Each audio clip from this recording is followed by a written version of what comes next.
20 তারিখ থেকে শুরু করবেন, কিন্তু এর মধ্যে যে 150 মানুষ মারা গেল তার দায়ভার কে নিবে? এই প্রশ্নটা পার্লামেন্টে কেন ওঠে না?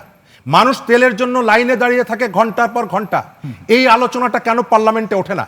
আমাদের পার্লামেন্ট একমাত্র জুলাইয়ের দিকে ঝুঁকে পড়েছে সংবিধান, কিন্তু এই জায়গাটায় সুবিধা যেখানে আছে আপনি সুবিধাটা গ্রহণ করছেন। অন্তর্বর্তীকালীন সরকার মুক্তিযুদ্ধ সংজ্ঞাটায় একটা পরিবর্তন এনেছিল, মনে আছে? সেইটা যখন আইনে পরিণত হচ্ছে, জামাত আতিক ভাইরা সেখানে আপত্তি করেছেন। কেন?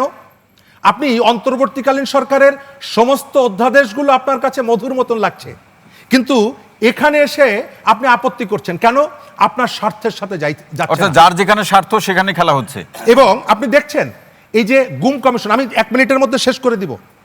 আজ থেকে 6 মাস আগে দুদক সংক্রান্ত যে সংস্কার কমিশন, তারা যখন রিপোর্ট দেয়, রিপোর্টের পরে অক্টোবর মাসের 29 তারিখ 2025 টিআইবি একটা আপত্তি করেছিল, কারণ ওই সংস্কার কমিশনের যে রিপোর্ট, সেই রিপোর্ট অন্তর্বর্তীকালীন সরকার তার খোল নলচে পাল্টে ফেলে তাদের মতো করে গ্রহণ করেছিল।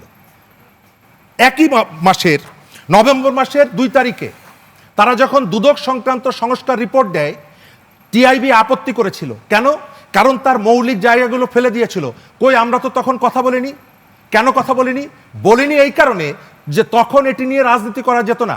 গুম সংক্রান্ত কমিশনে যে পরিবর্তনের কথা বলছি, গত পরশুদিন দেখলাম আইনমন্ত্রী বলছেন যে এটিকে আরো কঠিন এবং কঠোর শাস্তির ব্যবস্থা করা হয়েছে, মৃত্যুদণ্ডের ব্যবস্থা করা হয়েছে গুমের শাস্তি হিসাবে।